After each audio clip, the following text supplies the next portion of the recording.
The final of 3 town hall meetings on the school district's middle school project will be held Thursday at North Middle School's auditorium, according to Stanley Bean, coordinator of the events. Hello everyone, I'm Tina Shang with this Buzz Note. On the table are proposals to either renovate South and North Middle Schools or to replace 2 with a larger single middle school for all students, save those in Huntland. The estimated cost is about $35 million for a new school or $34 million to renovate the existing facilities. Some of the questions at the 2 previous town hall meetings were about money and whether or not the county could afford to take on more debt.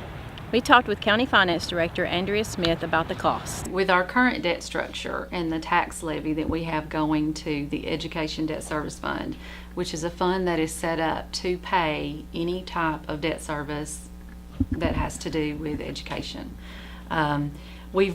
This past year, we've actually paid off a debt and relieved an annual payment of over $1 million. So that's opened up some room. Within the next couple of years, we'll even retire more debt, a couple of more $1 million annually.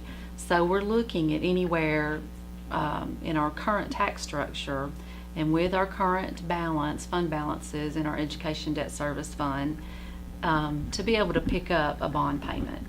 Now, when the county issues debt, no matter whether it's for education debt or or just general debt on the county side for whatever that may be, you can pretty well structure the bond payments and the debt schedule as needed. You know, we don't want to backload debt, and that's never a good idea. The comptroller wouldn't like that, but I don't see in this case where that would be an issue because we're having debt relief, and it's a good time, I guess, is what I'm trying to say. If we know that we're going to pick up debt for the education system, then it can be managed within our current tax structure and in our current Education Debt Service Fund. This is an issue that we've kind of seen brewing. It's kind of been talking about it, and it's been in their long-range plans, the school side, for quite some time. And so we've kind of known that they've had issues that they were going to need to be addressing, and I think they've done real well to work within the structure of how we've got our debt structured currently to wait until it got to a point where we would be able to pick up this debt, where it wouldn't be such a burden on the taxpayers. So, and it's pretty well the same way on the county general side with the jail debt. The commission has been very conservative with their debt service funds and with issuance of debt, and we've, since 2008, when the economy turned, the county's pretty well been on as conservative mode as they can be. Not that we weren't conservative before, it's just that we've been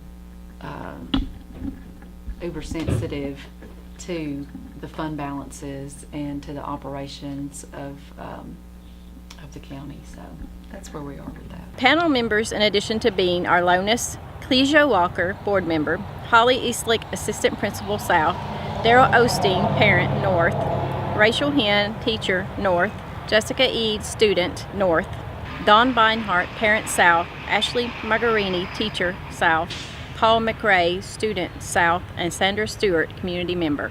Officials from Oliver, Little, and Gibson Engineering will be at this final meeting to answer questions. Panel findings and conclusions are to be submitted to the Board of Education prior to its 2017 meeting. Bean is hopeful the budgeting process to renovate or replace the buildings will be included in the 2017-18 fiscal year budget. Reporting for the Buzz, I'm Tina Shang.